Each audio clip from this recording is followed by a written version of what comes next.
ನಮಸ್ಕಾರ ಗೆಳೆಯರೆ, ನೀವು ನೋಡ್ತಾ ಇದ್ದೀರಾ ಹಳ್ಳಿ ಹೈದ ಯೂಟ್ಯೂಬ್ ಚಾನಲ್.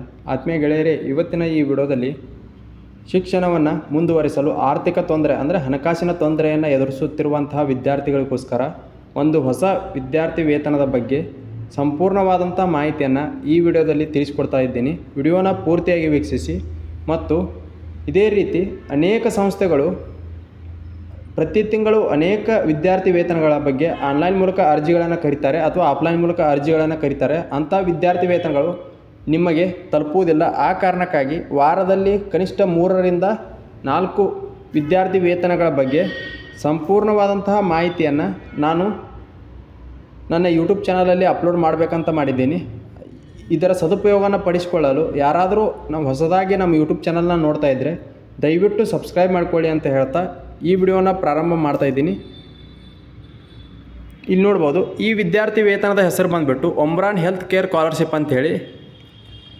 ಈ ವಿದ್ಯಾರ್ಥಿ ವೇತನವು ಈಗಾಗಲೇ ಅರ್ಜಿ ಪ್ರಾರಂಭವಾಗಿದ್ದು ಅರ್ಜಿ ಸಲ್ಲಿಸಲು ಕೊನೆಯ ದಿನಾಂಕ ಮೇ 31, 2024 ಕೊನೆಯ ದಿನಾಂಕ ಆಗಿರ್ತದೆ.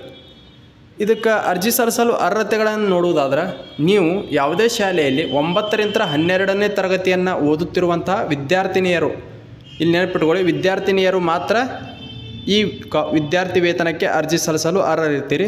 9ರಿಂದ 12ನೇ ತರಗತಿ ಯಾವುದೇ ಮಂಡಳಿ ಆಗಿರ್ಬೋದು, ನೀವು ಖಾಸಗಿ ಶಾಲೆಗಳಲ್ಲಿ ಆಗಿರ್ಬೋದು ಅಥವಾ ಸರ್ಕಾರಿ ಶಾಲೆಗಳಲ್ಲಿ ಆಗಿರ್ಬೋದು, ಖಾಸಗಿ ಕಾಲೇಜುಗಳಲ್ಲಿ ಆಗಿರ್ಬೋದು ಅಥವಾ ಸರ್ಕಾರಿ ಕಾಲೇಜುಗಳಲ್ಲಿ ಓದುತ್ತಿರುವಂಥ ವಿದ್ಯಾರ್ಥಿನಿಯರು ಈ ವಿದ್ಯಾರ್ಥಿ ವೇತನಕ್ಕೆ ಅರ್ಜಿ ಸಲ್ಲಿಸಲು ಅರ್ಹರಿರ್ತೀರಿ. ಮತ್ತು ನೀವು ಹಿಂದಿನ ತರಗತಿಯಲ್ಲಿ ಅಂದರೆ ಈಗ 12ನೇ ತರಗತಿ ಕಲಿಯುತ್ತಿದ್ದರೆ ಅಂದರೆ ಪ್ರಸ್ತುತ ಹಿಂದಿನ ತರಗತಿ 11ನೇ ತರಗತಿಯಲ್ಲಿ ಕನಿಷ್ಠ ನೀವು 75% ಅಂಕಗಳನ್ನು ಗಳಿಸಿರ್ಬೇಕಾಗತ್ತೆ. ಅದೇ ರೀತಿ ನಿಮ್ಮ ವಾರ್ಷಿಕ ಆದಾಯವು 8 ಲಕ್ಷಕ್ಕಿಂತ ಕಡಿಮೆ ಇರಬೇಕಾಗತ್ತೆ. ಅಂಥವರು ಈ ವಿದ್ಯಾರ್ಥಿ ವೇತನಕ್ಕೆ ಅರ್ಜಿ ಸಲ್ಲಿಸಲು ಅರ್ಹರಿರ್ತೀರಿ. ಮತ್ತು ನಿಮ್ಮ ತಂದೆ ತಾಯಿ ಏನಾದರೂ Omron Health Care India Private Limited ಒಳಗಡೆ ಅಥವಾ ಬಂಡೀಪುರ ಸ್ಟಡಿ ಕಂಪ್ನಿ ಒಳಗಡೆ ಕೆಲಸ ಮಾಡ್ತಿದ್ರಂದ್ರೆ ಅಂಥವರ ಮಕ್ಕಳ ಈ ವಿದ್ಯಾರ್ಥಿ ವೇತನಕ್ಕೆ ಅರ್ಜಿ ಸಲ್ಲಿಸಲು ಅರ್ಹರಲ್ಲ ಅಂತ ಹೇಳಿದ್ದಾರೆ. ಮತ್ತು ಯಾರಿಗೆ ಹೆಚ್ಚಿನ ಆದ್ಯತೆಯನ್ನು ಕೊಡ್ತಾರಂದ್ರೆ, ಕೊರೋನಾದಿಂತ ಅಥವಾ ಯಾವುದೇ ಸಮಸ್ಯೆಗಳಿಂತ ತಂದೆ ಅಥವಾ ತಾಯಿಯನ್ನು ಇಬ್ಬರಲ್ಲಿ ಒಬ್ಬರನ್ನು ಕಳ್ಕೊಂಡಿರ್ತಾರಲ್ಲ ಅಂಥವರಿಗೆ ಈ ವಿದ್ಯಾರ್ಥಿ ವೇತನದಲ್ಲಿ ಹೆಚ್ಚಿನ ಆದ್ಯತೆಯನ್ನು ಕೊಡ್ತಾರೆ. ಮತ್ತು ಅಂಗವಿಕಲ ವಿದ್ಯಾರ್ಥಿಗಳಿಗೂ ಕೂಡ ಹೆಚ್ಚಿನ ಆದ್ಯತೆಯನ್ನು ನೀಡ್ತಾನಂತ ಹೇಳಿದ್ದಾರೆ. ಈ ವಿದ್ಯಾರ್ಥಿ ವೇತನ ಎಷ್ಟು ಕೊಡ್ತಾರಂದ್ರೆ, ಒಂದು ಬಾರಿ ನಿಮಗೆ 20,000 ರೂಗಳ ವಿದ್ಯಾರ್ಥಿ ವೇತನವನ್ನು ನೀಡ್ತಾರೆ.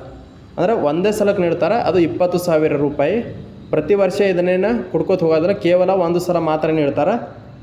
ಈ ವಿದ್ಯಾರ್ಥಿ ವೇತನವನ್ನು ನೀವು ನಿಮ್ಮ ಬೋಧನಾ ಶುಲ್ಕವಾಗಿ ಹಾಸ್ಟೆಲ್ ಶುಲ್ಕ ಆಗಿರ್ಬೋದು, ಮೆಸ್ ಶುಲ್ಕ ಆಗಿರ್ಬೋದು, ಪ್ರಯಾಣದ ವೆಚ್ಚ ಆಗಿರ್ಬೋದು, ಪುಸ್ತಕಗಳನ್ನು ಖರೀದಿಸಿಕೊಳ್ಳಲಾಗಿರ್ಬೋದು, ನಿಮ್ಮ ಯಾವುದೇ ಶಿಕ್ಷಣದ ವೆಚ್ಚಗಳಿಗೆ ಈ ವಿದ್ಯಾರ್ಥಿ ವೇತನವನ್ನು ಬಳಸ್ಕೊಳ್ಬೋದು. ಮತ್ತು ಏನೇನು ದಾಖಲಾತಿಗಳು ಬೇಕಂದ್ರೆ, ನಿಮ್ಮ ಹಿಂದಿನ ತರಗತಿ ಅಂಕಪಟ್ಟಿ ಬೇಕಾಕೈತಿ, ನಿಮ್ಮ ಆಧಾರ್ ಕಾರ್ಡ್ ಬೇಕಾಕೈತಿ, ನೀವು ಶಾಲೆಯಲ್ಲಿ ಪ್ರಸ್ತುತ ಕಲಿಯಾತಿರಿ ಅನ್ನುವಂಗೆ ಪ್ರವೇಶ ಪೂರ್ವಾಯಿಗಾಗಿ ಪ್ರವೇಶ ಪ್ರಮಾಣ ಪತ್ರ ಬೇಕಾಕೈತಿ, ಅಥವಾ ನಿಮ್ಮ ID ಕಾರ್ಡ್ ಇದ್ರೂ ಕೂಡ ನೀವು ಇಲ್ಲಿ ಅಪ್ಲೋಡ್ ಮಾಡ್ಬೋದು. ಮತ್ತು ಕುಟುಂಬದ ಆದಾಯ ಪ್ರಮಾಣ ಪತ್ರ ಬೇಕಾಕೈತಿ, ಅಂತ ವಿಳಾಸ ಪೂರ್ವಾಯಿಗೆ ಆಧಾರ್ ಕಾರ್ಡ್ ಬೇಕಾಕೈತಿ. ನೀವೇನಾದರೂ ಅಂಗವಿಕಲರಿದ್ದೀರಿ ಅಂದ್ರೆ, ನೀವೇನಾದರೂ ತಂದೆ ತಾಯಿಯರನ್ನು ಕೊರೋನಾದಿಂದ ಕಳ್ಕೊಂಡಿರಿ ಅಂದ್ರೆ ಅಂತಹ ಪ್ರಮಾಣ ಪತ್ರಗಳನ್ನು ಕೂಡ ನೀವು ಇಲ್ಲಿ ಅಪ್ಲೋಡ್ ಮಾಡ್ಬೋದು ಅಂತ. ಮತ್ತು ನಿಮ್ಮ ಭಾವಚಿತ್ರ ಅಂದರೆ ನಿಮ್ಮ ಫೋಟೋ ಬೇಕಾಗತ್ತೆ. ಯಾವ ರೀತಿ ಅರ್ಜಿ ಹಾಕೋದಂದ್ರೆ, ಇದು ಬಂಡೀಪುರ ಸ್ಟಡಿ ಅನ್ನೋ ವೆಬ್ಸೈಟ್ ಐತಿ, ಅಧಿಕೃತ ವೆಬ್ಸೈಟ್ಗೆ ಹೋಗಿ ಅಲ್ಲಿ ನೀವು ಆನ್ಲೈನ್ ರಿಜಿಸ್ಟ್ರೇಷನ್ ಮಾಡ್ಕೊಂಡು ಆನ್ಲೈನ್ ಮೂಲಕ ಅರ್ಜಿಯನ್ನು ಹಾಕ್ಬೋದು. ಈ ವೆಬ್ಸೈಟ್ ಲಿಂಕನ್ನು ಕೂಡ ನಾನು ಬೇಕಾದ್ರೆ ನಾನು ವಿಡಿಯೋ ಕೆಳಗೆ ಕೊಟ್ಟಿರ್ತಾನೋ ಅಲ್ಲಿಂದ ಹೋಗಿ ನೀವು ಅರ್ಜಿಯನ್ನು ಹಾಕ್ಬೋದು. ಇದು ಆಯ್ಕೆ ಪ್ರಕ್ರಿಯೆ ಯಾವ ರೀತಿ ಆಯ್ಕೆ ಮಾಡ್ತಾರಂದ್ರೆ, ನೀವು ಹಿಂದಿನ ತರಗತಿಯಲ್ಲಿ ಗಳಿಸಿದಂಥ ಅಂಕಗಳು ಮತ್ತು ನಿಮ್ಮ ವಾರ್ಷಿಕ ಆದಾಯವನ್ನು ತೆಗೆದುಕೊಂಡ ಶಾರ್ಟ್ ಲಿಸ್ಟ್ ಮಾಡ್ತಾರೆ. ಆ ಲಿಸ್ಟಲ್ಲಿರುವಂತಹ ಪ್ರತಿಯೊಬ್ಬರಿಗೂ ಕೂಡ ಟೆಲಿಫೋನ್ ಮೂಲಕ ಫೋನ್ ಹಚ್ಚಿ ನಿಮಗೆ ಸಂದರ್ಶನವನ್ನು ನಡೆಸ್ತಾರೆ. ಸಂದರ್ಶನದಲ್ಲಿ ಏನು ಕೇಳ್ತಾರಂದ್ರೆ, ನಿಮ್ಮ ಹೆಸರು, ನಿಮ್ಮ ತಂದೆ ತಾಯಿ ಏನು ಕೆಲಸ ಮಾಡ್ತಾರೆ, ನೀವು ಏನು ಓದ್ತಾ ಇದ್ದೀರಿ, ಮುಂದೆ ಏನು ಆಗಬೇಕಂತ ಮಾಡಿರಿ ಜೀವನದಾಗ, ನಿಮ್ಮ ಆರ್ಥಿಕ ಹಿನ್ನೆಲೆ ಬಗ್ಗೆ ಆಗಿರ್ಬೋದು, ಒಟ್ಟು ನಿಮ್ಮ ಕುಟುಂಬ ಮತ್ತು ನಿಮ್ಮ ವೈಯಕ್ತಿಕದ ವಿಚಾರಗಳನ್ನು ಅಲ್ಲಿ ಕೇಳ್ತಾರೆ. ನೀವೇನಾದರೂ ಸರಿಯಾದ ಮಾಹಿತಿಯನ್ನು ನೀಡಿದ್ರಿ ಅಂದ್ರೆ ನಿಮ್ಮನ್ನು ಅಂತಿಮವಾಗಿ ಆಯ್ಕೆ ಮಾಡಿ ನೇರವಾಗಿ ನಿಮ್ಮ ಬ್ಯಾಂಕ್ ಖಾತೆಗೆ ವಿದ್ಯಾರ್ಥಿ ವೇತನವನ್ನು ನೀಡ್ತಾರೆ.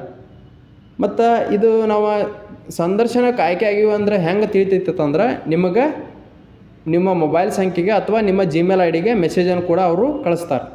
ಇದು ಇವತ್ತಿನ ಒಂದು ಹೊಸ ವಿದ್ಯಾರ್ಥಿ ವೇತನದ ಬಗ್ಗೆ ಮಾಹಿತಿ ಆಗಿರ್ತೈತಿ. ಇದೇ ರೀತಿ ಹೆಚ್ಚಿನ ವಿದ್ಯಾರ್ಥಿ ವೇತನಗಳಾಗಿರ್ಬೋದು, ಉದ್ಯೋಗಗಳಾಗಿರ್ಬೋದು, ಸರ್ಕಾರಿ ಸೌಲಭ್ಯಗಳ ಬಗ್ಗೆ ಮಾಹಿತಿಗಳನ್ನು ನೀವು ತಿಳ್ಕೊಬೇಕಾಗಿತ್ತಂದ್ರೆ ದಯವಿಟ್ಟು ನಮ್ಮ ಯೂಟ್ಯೂಬ್ ಚಾನಲ್ನ ಸಬ್ಸ್ಕ್ರೈಬ್ ಮಾಡಿಕೊಡ್ರಿ ಅಂತ ಹೇಳ್ತಾ ಈ ವಿಡಿಯೋನ ಇಲ್ಲಿಗೆ ಮುಗಿಸ್ತಾ ಇದ್ದೀನಿ.